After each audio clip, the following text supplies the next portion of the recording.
Mungkin banyak orang tua di sini yang anak-anaknya akan masuk sekolah minggu ini. Tapi mungkin saya perlu supaya yang youth juga bisa mengerti. Tia akan menerjemahkan.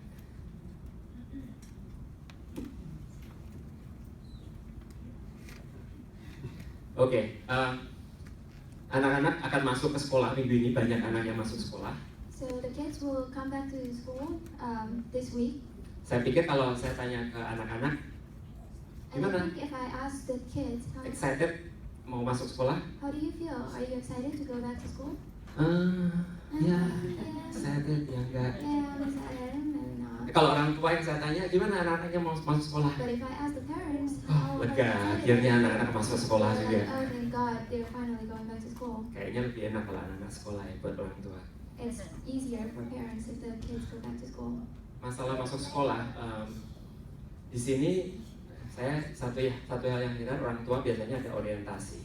And one thing that I know from here is that the parents, there's an orientation. Hari Kamis yang lalu saya datang ke orientasi untuk orang tua di sekolah Adriel. Kapan? Kamis. Thursday I went to Adriel's school Terus for orientation. sampai di sekolah saya pikir saya akan ikut Adriel aja, soalnya dia tahu kan sekolahnya. And then when I got to the school, I thought that I'm just gonna go with Adriel since he knew the school layout. Tapi ternyata sampai di sana, dipisah orang tua ke arah sana, But ke arah apparently yang lain. they separated. Jadi saya bingung, wah ini saya ke ruangan So mana? I'm Katanya confused, where do I go? go to common. They say go to the common room. Common di mana saya juga nggak tahu. The Jadi saya common room, I akhirnya have no idea. ya udahlah, saya gampangnya cari banyak orang ke sana, saya ikut aja. To make it easy for myself, I just followed a group of people. Begitu masuk ruangan itu When I get into that room, banyak sekali meja. there's Saya a lot pikir of desks, and I thought saya ikut orang tua aja lah. Ada satu orang tua kok antri di sini, saya ikut antri di sana. I'm going to follow this one that looked like a Jadi parrot. orang tuanya pindah ke meja lain, saya ikut ke meja satunya. When he moved to another table, I moved to another table. Pindah lagi ke meja lain, saya ikut ke meja itu. He moved to another table, I moved to that Sampai table. di meja itu dia ternyata ngobrol sama temennya. Lalu When salah saya, jadi dia cuma mau ketemu temennya ternyata. he talked to Ya one saya of harus his mengikuti friends. orang lain lagi. Oh, he just want to talk to his friend, so I Terus dia just have pikir, to follow someone else. mengikuti Yesus itu apa seperti itu juga ya? So I was thinking, is following Jesus also like that? Bisa ngikutin tapi terus salah, ngikutin terus salah, seperti itu Do I mungkin. follow and then I found out I was wrong, and then I follow again and then I found out I was wrong? Is that Nah, kita akan belajar hari ini apa arti mengikuti Yesus. So today we're going to learn what is the meaning of following Jesus. Ada satu pertanyaan yang saya pikir coba kita pikir masing-masing. There is one question that I think we all have to practically think about. Apakah itu mengikuti Yesus? What is it? What does that mean to follow Jesus? Atau pertanyaan saya ganti, apakah saya sedang mengikuti Yesus? Or I'm going to change the question to, am I following Jesus? Apakah benar saya sedang mengikuti Is Yesus? it true that I'm following Jesus?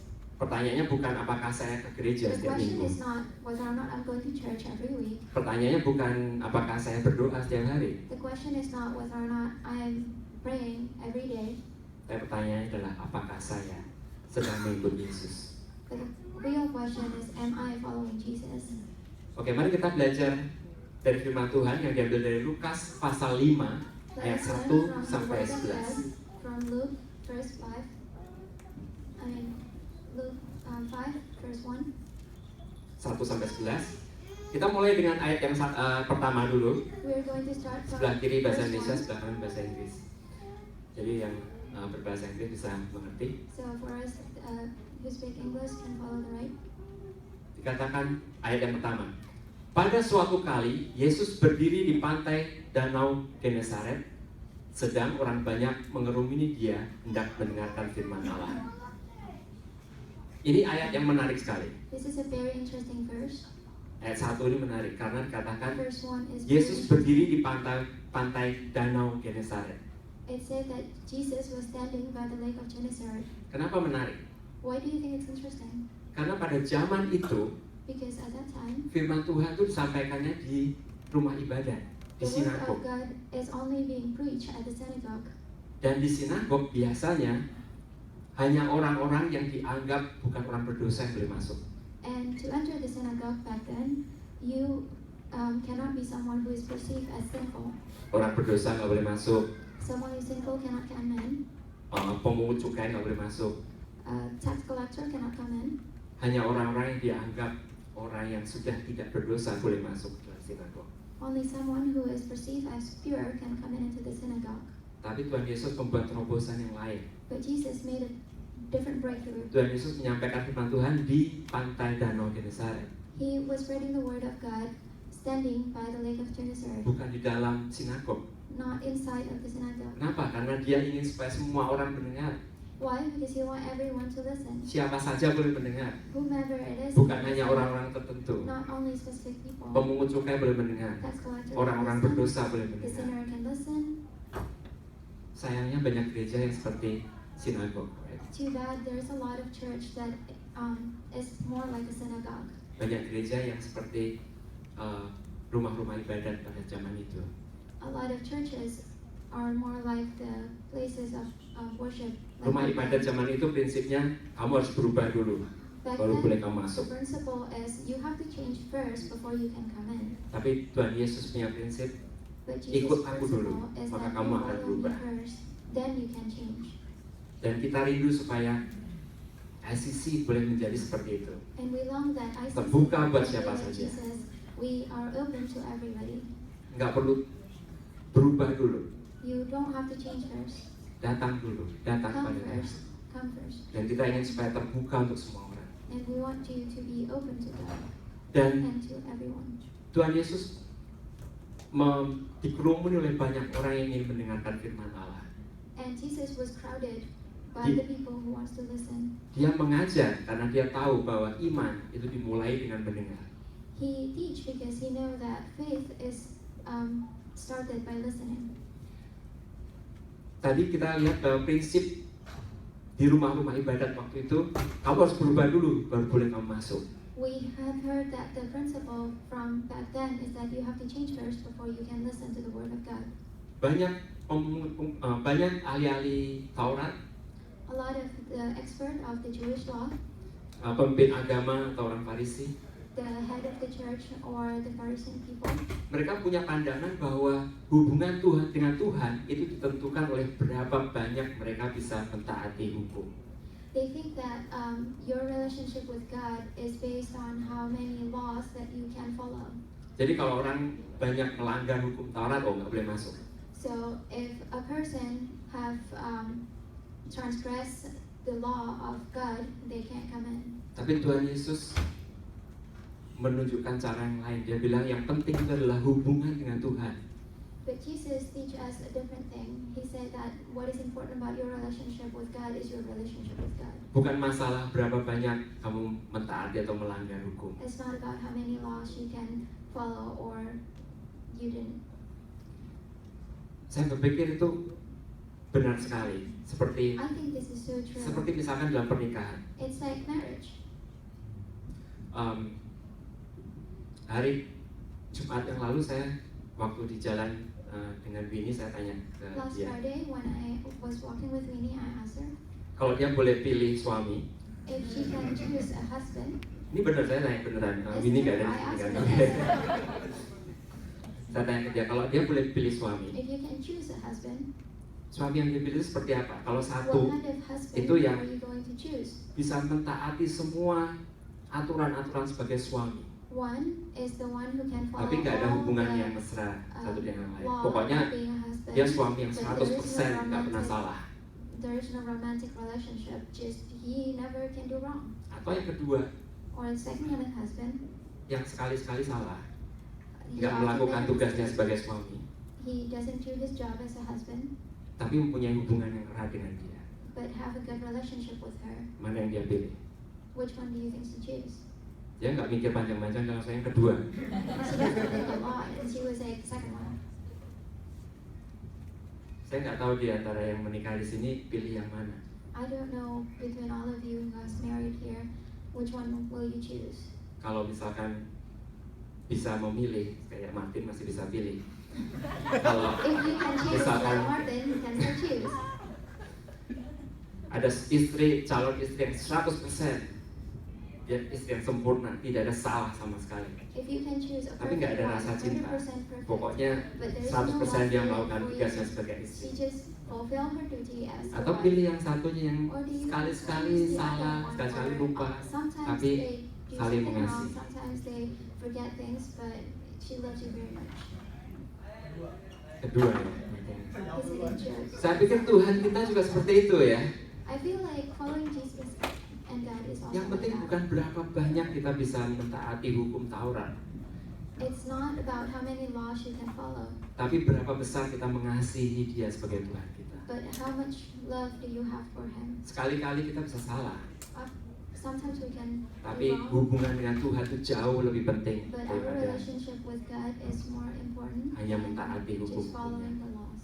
Saya pikir sama seperti bagi tiap orang tua yang punya anak. I think it's also the same with parents who have kids. Mana yang lebih diinginkan oleh orang tua? Anak yang 100% taat kepada orang tuanya, nggak pernah salah, sempurna, tapi nggak ada hubungan yang pribadi dengan orang tua. What kind of kids do you think parents will prefer? The one who follow all the rules but have no relationship with the parents? Atau sekali-sekali boleh salah, Or tapi sometimes they mempunyai can do hubungan yang wrong, erat but dengan orang they tua. have a very close relationship with parents. Mana orang tua yang lebih suka? Which kind of kids do you like more? Kalau saya sih pilih yang lebih baik ada hubungan yang baik, sekali-sekali salah, oke. Sometimes they Daripada do something anak wrong, yang that's okay. Pokoknya kamu suruh apa saya lakukan, Pak. Instead of the kind of kid Tapi who nggak say, ada hubungannya. whatever you tell me I'm gonna do, Dekat but dengan we dia. don't have a good relationship. Saya yakin Tuhan kita juga seperti itu. I believe our Lord is Dan also Tuhan like that. Yesus yang membawakan itu bahwa hubungan itu lebih penting daripada berapa besar kita mentaati hukum. More important than how many laws we can follow. Itu ayat yang pertama. That's the first verse. Masuk ke ayat yang kedua. Getting into the second verse. Di ayat yang kedua dikatakan, ia melihat dua perahu di tepi pantai. Tuhan Yesus melihat dua perahu di tepi pantai. Nelayan-nelayannya telah turun dan sedang membasuh jalannya. Ini menarik juga. This is Karena also interesting because Tuhan Yesus memberitakan firman Tuhan di tepi pantai. Jesus was spreading the word of God next to the shore, Dan dia melihat nelayan-nelayan sudah turun. and he saw that the fisherman has already come down. Zaman itu, zaman Tuhan Yesus, Back then, during Jesus' mereka time, biasanya kalau menangkap ikan, the fishermen, itu perginya when malam. they try to catch the fish, they are going to go at night. Menurut kenapa malam? Karena Why at biasanya night? Because airnya yang dingin di atas, jadi ikan-ikan naik ke atas. Jadi mereka pergi ke tengah laut tuh malam hari. the water temperature at the top is colder at night, and that's why the fish go up at night. Dan kalau ini dikatakan bahwa Tuhan Yesus melihat mereka sedang membasuh jala, And when it said that Jesus saw them washing their nets, berarti ini pagi hari. that means it's in the morning. Jadi pagi hari nelayan-nelayan itu kembali ke When the pantai, fishermen come back to the shore, mereka membersihkan jalannya. they clean their nets. Biasanya ikan-ikannya dikumpulkan, They separate the fishes kemudian kotorannya dibuang, from the garbage, kemudian jalannya itu harus digantung and supaya they have to kering. spread the nets so that it's dry. Setelah kering dan bersih, mereka akan gulung When it's Jala dry itu. and clean, they will roll it up. dan mereka akan angkat itu jala dan ikan-ikannya pulang ke rumah. They'll carry their nets and their fishes back home. Prosesnya seperti itu, tiap hari seperti That's itu. the process every day. Coba kita lihat seperti apa sih Danau Genesaret. This is the Gennesaret Lake. Kalau yang ada yang pernah ke Israel, Have any of you gone to Israel? ada yang pernah ya. Jerusalem? Saya belum, tapi ini di Google ada. I've never been, but it's on Google. Saya cari di Google, ada fotonya. Ini Danau Genesaret. Picture. Dan bayangkan di tepi danau ini Tuhan Yesus menyampaikan firman Tuhan. Think about it. At the shore of this lake, Jesus was Terus saya spreading coba the word of bayangkan God. seperti apa sih pekerjaan nelayan-nelayan itu waktu membersihkan jalan. And I'm trying to imagine what are the fishermen Coba gambar jobs look berikutnya. like when they're cleaning their nets. Nah itu dia. That's Jadi what it waktu looks like. mereka sudah membersihkan, mereka gantung jalannya. When they've cleaned their nets, they put it up, Kemudian jala itu akan dibiarkan sampai kering. and they'll leave Sampai it setelah until kering baru it's mereka dry, bawa pulang. and then when it's dry, they bring it home. Dan yang menarik adalah And what's interesting is that waktu itu ada nelayan-nelayan yang sedang membersihkan jalannya. back then, when Jesus was talking on the shore, there are fishermen who are cleaning their nets. Ini juga dari Google. This is also Jadi pada Google. zaman itu nggak ada foto, jadi saya susah cari foto waktu itu Tuhan Yesus. Tapi ini foto kira-kira, But this is like how it might look kira-kira like. seperti itulah pekerjaannya para nelayan waktu itu. Oke, berikutnya. Nah, Tuhan Yesus melihat itu, Jesus saw this. dia naik ke dalam salah satu perahu itu, yaitu perahu Simon, He got onto one of the boat, who's Simon's boat, dan menyuruh dia supaya menolakkan perahunya sedikit jauh dari pantai. Lalu ia duduk dan mengajar orang banyak dari atas perahu. and asked him to put out a little from the shore. Then he sat down and taught the people from the boat. Ini menarik. Tuhan Yesus waktu This mengajar, is interesting. When dia he melihat speaks, banyak orang. he see a lot of people, Dan dia melihat bahwa orang bisa mendengar dengan baik kalau dia agak menjauh ke tengah. and he see that he can teach better when he is away from the shore, not right at the shore. Jadi dia datang ke Simon Petrus. So he come to Simon Peter, Mungkin dia bilang, and then maybe Petrus. he said, "Hey Peter, Petrus sorry ya, I'm bisa sorry. pinjem nggak kapalnya? Do you Mau think you can Dorong let ke me tengah borrow sedikit your supaya saya boat bisa duduk di sana so mengajar that banyak orang." I'm a little out from the shore so that I can teach more people that way?" Saya bayangkan kalau saya jadi I'm Petrus, trying to imagine if I'm Peter, kamu memang nggak lihat saya udah capek-capek semalam I'm tired. cari My ikan, whole night of sekarang searching lagi fish, membersihkan jalan, and I'm cleaning my nets now, sekarang kamu minta tolong lagi. and you ask me for help. Tapi ya dia sungkan kayaknya Petrus. But maybe he feel bad to Jesus. Ya udahlah, dia Alright, fine. mau membawa Tuhan Yesus ke tengah. He will Dan take Tuhan Jesus Yesus a little bit mengajar off the shore. banyak orang dari atas perahu. And Jesus teach a lot of people from on top of the boat. Sekali lagi menunjukkan bahwa Tuhan Yesus itu melihat bahwa iman itu dimulai dari mendengar. This is also one more thing that we can note, that Jesus think that faith start from listening. Dia pinjam perahu Petrus He borrowed Peter's boat supaya dia bisa mengajar banyak orang lebih efektif. so he can teach people more effectively. Kita lihat berikutnya ayat yang keempat. Setelah selesai berbicara, ia berkata kepada Simon, "Bertolaklah ke tempat yang dalam dan tebarkanlah jaramu untuk menangkap ikan." Nah, ini menarik sekali. This is very interesting again. Tuhan Yesus itu bukan nelayan. Jesus is not a fisherman. Jadi waktu Tuhan Yesus bilang, "Oke Petrus, So ayo when kita ke Jesus tengah, said, "Okay, tebarkan Peter, jalamu." let's go to the middle and spread your nets. Itu jelas sekali dia bukan seorang nelayan. It's very painfully obvious that he is not a Soalnya apa? fisherman. Nelayan Why? pergi ke laut Because malam hari, fishermen go bukan to pagi hari. the sea at night, not in the morning. Dan ini pagi hari. And this is in the morning. Dia Petrus bilang, So Peter said, "Kamu tukang kayu, nyuruh saya "You're a carpenter, and you ask me to melempar jala cari ikan." spread my nets to Yang bener search aja. for fish. Are you sure?" Atau kedua mungkin dia pikir, Or maybe he think, saya udah susah-susah membersihkan jala, "I've already cleaned my nets. jalannya udah dikeringkan, It's already dry. sekarang ayo nangkap ikan lagi." So now you want me to do what?" Saya bayangkan seperti misalkan saya pulang kerja, istri saya lagi bersih-bersih alat-alat masak, baru selesai masak. So I imagine it's like when I just come home and then my wife is cleaning up her cooking utensils. Cuciannya udah bersih semua, Everything is clean, terus saya tiba-tiba bilang, "Ayo kita masak yuk." and then suddenly I say, "Let's go cook. Let's cook." Terus saya, "Are you sure?" Nah, Petrus juga saya pikir nggak punya I pikiran think gitu. Peter also think the same way. Dia sudah membersihkan jala, kapalnya sudah siap di sana. The fish, the Tiba-tiba boat is already Dan Yesus out bilang there. ke dia, "Mari kita ke tempat yang dalam, tebarkan jalamu." And then Jesus said, "Let's go somewhere deeper and then spread your nets." Petrus langsung protes. And then Peter will protest. Ayat berikutnya, The next verse. Simon menjawab, Simon answered, "Guru, "Master, telah sepanjang malam kami bekerja keras dan kami tidak menangkap apa-apa. we've worked hard all night and haven't caught anything. Tapi karena engkau menyuruhnya, but because you say so, aku akan menebarkan jala juga. I will let down the nets. Perhatikan kata yang dia pakai.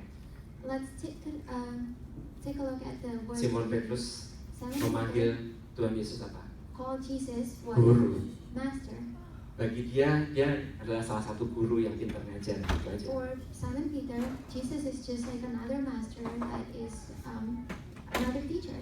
Guru, Just a teacher. wajar, guru. Dia bilang guru. Say teacher, master. Mungkin dia pikir ya, Maybe he thought, mungkin Tuhan Yesus tidak tahu dia udah bekerja keras, jadi dia bilang, guru, maybe this telah teacher sepanjang doesn't malam know that I've worked hard aku cari all ikan. night. Dan dia nggak ada ikan. And then he said, I haven't caught anything. Dia pada saat itu tidak menangkap ikan sama sekali. At that time, when he came back to the shore before Jesus got onto his boat, he hasn't caught anything. Dia sebagai seorang nelayan, dia pasti pikirannya sepanjang malam aja tidak ada ikan. So as Apalagi a fisherman, pagi-pagi. he must think, the whole night I didn't catch anything. And this is the morning. Apalagi pagi-pagi. It's even more so. Ini agak lain. Kalau deep sea fishing itu perginya pagi. It's a little different. When you are deep sea Tapi fishing, kalau you will go in the morning. menangkap dengan jala But itu if malam. you are trying to spread your net, you go at night. Tapi Petrus mengatakan, tetapi karena kau menyuruhnya, But because you say so, aku akan menebarkan jala juga. I will let down the nets. Ini menunjukkan bahwa Petrus agak terpaksa. So this show, the book showed that he is a little bit forced. Ya kan? Kalau misalkan kita minta tolong teman, When we ask a favor from a bisa friend, nggak saya ikut can I ke go mobil kamu pulang ke rumah misalkan? Can I go with you in your car to go home? Terus dia bilang, sebenarnya sih agak muter, tapi kalau kamu minta ya udahlah. Kita So, bisa it's kerasa like, nggak ini? Terpaksa it's atau like- sukacita? It's Sukacita? You're not really happy doing it, but you're like, because you asked, alright. Iya, sama. Petrus juga seperti itu. Dia agak terpaksa. Dia pikir It's a little bit ini forced. agak kurang jelas. Masa nangkep ikan pagi-pagi, tapi ya karena guru ini saya hormati, ya bolehlah. It doesn't make sense to him to go in the morning, but because he respect Jesus, forcefully, he said, because you say so. Hanya karena dia menghormati Tuhan Yesus. Just Bukan because karena dia he merasa wants to ini honor keputusan yang Jesus, benar. Not because he think it's a correct way to do it. Tapi dia pikir ya udahlah saya pergi. You think, okay. Oke, kita lihat ayat berikutnya. And then let's see the Apa yang next verse. terjadi? Dan setelah mereka melakukannya, When they had done so, mereka menangkap sejumlah besar ikan sehingga they jala had mereka such mulai a large koyak. number of fish that their nets began to Luar work. biasa ya. This Terus is amazing. ayat 7, And then the next lalu verse. mereka memberi isyarat kepada teman-temannya di perahu yang lain, "Hai, So tolong!" they signaled their partners in the other boat supaya mereka datang membantunya. to come and help them. Dan mereka itu datang lalu mereka bersama-sama And they came mengisi and filled kedua both perahu itu So dengan full ikan that they began to sink. hingga hampir tenggelam. Tadi kita lihat Tuhan Yesus melihat dua perahu itu isi dengan ikan sampai ikannya sampai penuh sampai kapalnya hampir tenggelam. This is two boats full of fish that they are almost sinking. Saya yakin Petrus waktu itu pasti I merasa, believe at wow. that time Peter was like, wow. Kita lihat ayat yang ke-8. Let's take a look at the next verse. Ketika Simon Petrus melihat hal itu, ia pun tersungkur di depan Yesus When Simon Peter saw this, he fell at Jesus' knees dan berkata, "Tuhan, and said, pergilah daripadaku, karena aku ini seorang berdosa." Go away from me, Lord. I am a sinful man. Lihat apa yang Petrus panggil. Bukan lagi guru, He didn't call him master anymore. tapi dia panggil Tuhan. He said, Lord. Karena dia melihat keajaiban yang Tuhan lakukan dalam Because he hidupnya. saw the amazingness that God has performed. Dan pada saat Simon Petrus tersungkur, itu adalah saat yang sangat penting dalam hidupnya. And when Simon Peter fell at Jesus' knees, this is something that is a turning point in his life. Pada saat kita bertemu dengan Tuhan When we meet Jesus dan kita tersungkur di depannya, and we fell in front of him, itu adalah waktu yang sangat penting dalam hidup kita. that is something that is very important in our life. Dan selalu ada dua hal yang terjadi. And there is always two things that Ada happen. dua hal. Satu, Two things. One, kita mengaku Dia Tuhan. we believe that He is Lord. Dan dua, And two, kita tahu bahwa kita orang berdosa. we know that we are a sinful man. Selalu dua itu harus ada. There's always two of this element happening. Petrus juga Peter too. terjadi dalam hidupnya. Tuhan, Happens in his life. pergilah daripadaku karena aku ini orang berdosa. Go away from me because I am a sinful man. Tidak bisa hanya satu, oh saya tahu Dia Tuhan. You can just Tapi saya orang baik. believe in one thing, Saya like nggak I butuh believe dia. He is Lord. I'm a good man, so I don't need Him. Atau kebalikannya, Or the opposite. saya orang berdosa, tapi I'm a saya sinful man, nggak tahu kalau ada Tuhan. but I don't believe in God. Harus ada dua-duanya. It has to be both of them. Mengaku Dia Tuhan You have to believe that He is your God, dan mengaku bahwa dirinya adalah orang and you berdosa. have to know that you are a sinful man. Kita lihat ayat berikutnya. Ayat 9 katakan, sebab Ia dan semua orang yang bersama-sama dengan Dia takjub oleh karena banyaknya ikan yang mereka tangkap. For he and all his companions were astonished at the catch of fish they had taken. Bukan hanya Petrus, tapi juga It's not teman-temannya. only Peter, his friends too. Coba kita lihat siapa saja temannya, ayat Let's take a 10. look who his friends are. Demikian juga Yakobus dan Yohanes, And so were anak-anak James and John, Zebedius yang menjadi the teman sons of Simon. Zebedee, Mereka pun juga Simon's takjub. brother. They are also amazed. Kata Yesus pada Simon Petrus, Then Jesus said to Simon, jangan takut, don't be afraid. mulai sekarang engkau akan menjala manusia. From now on you will fish for people. Saya bayangkan waktu Petrus So I imagine when Peter katakan, Tuhan, said, pergilah "God, daripadaku, aku ini orang berdosa. believe me because I am a sinful man." Kemudian Tuhan Yesus bilang, jangan takut, And Jesus said, don't be karena afraid. mulai sekarang kamu bukan lagi penjala Because ikan, from now on you're not a tapi fisherman, penjala manusia. but you are going to fish for people. Mungkin Petrus langsung bilang, oke Tuhan, apapun juga aku mau. I imagine Peter will say, Karena dia okay, udah Lord, whatever you bertemu want, dengan Tuhan. because he has met Dan God. ayat yang terakhir, And the last dan verse, sesudah mereka menghela perahu-perahunya ke darat, so they pulled their boats up on the shore. mereka pun meninggalkan segala sesuatu lalu mengikut Yesus. They left everything and followed him. Mereka sadar siapa dia, They siapa believed Tuhan. and they realized who he was.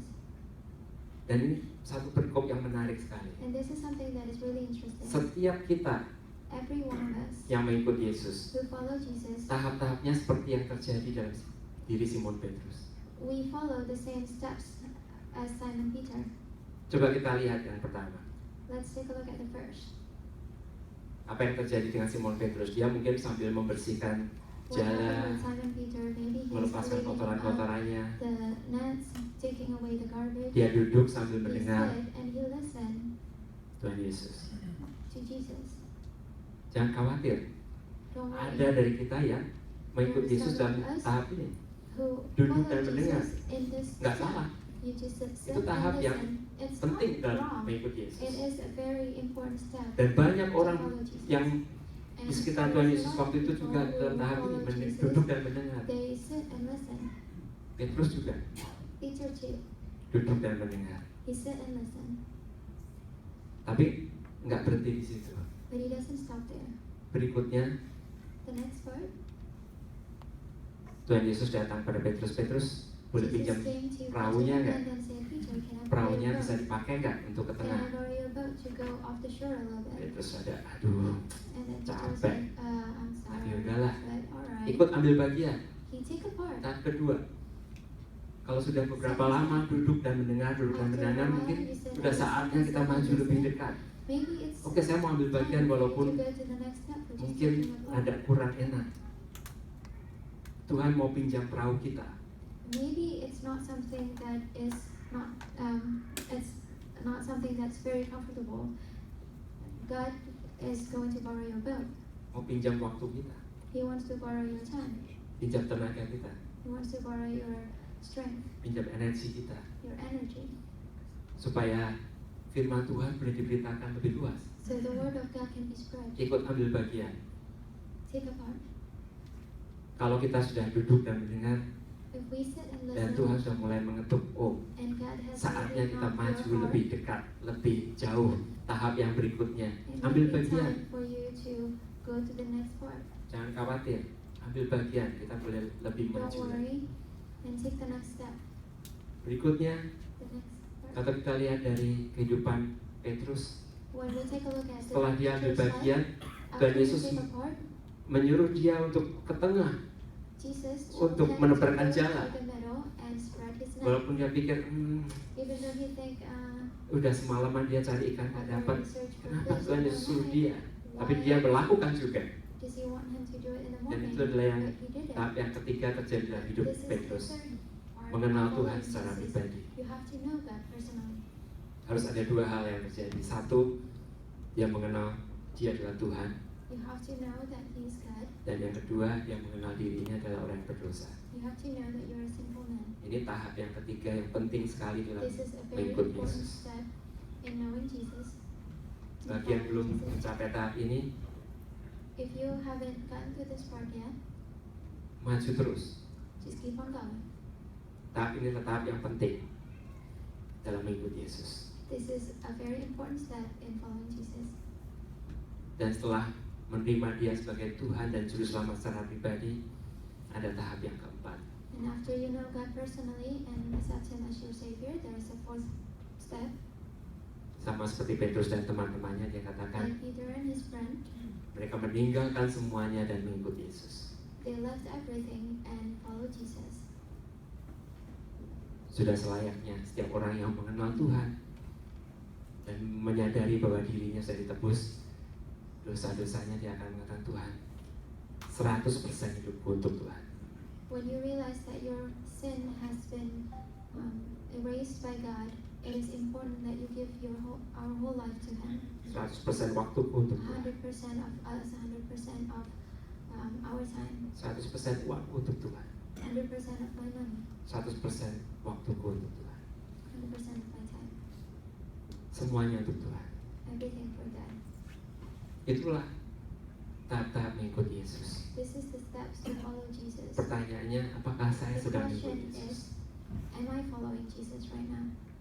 Kalau iya, di manakah saya sekarang? If yes, which step am I in right now? Apakah saya sedang duduk dan mendengar? Am I sitting and listening?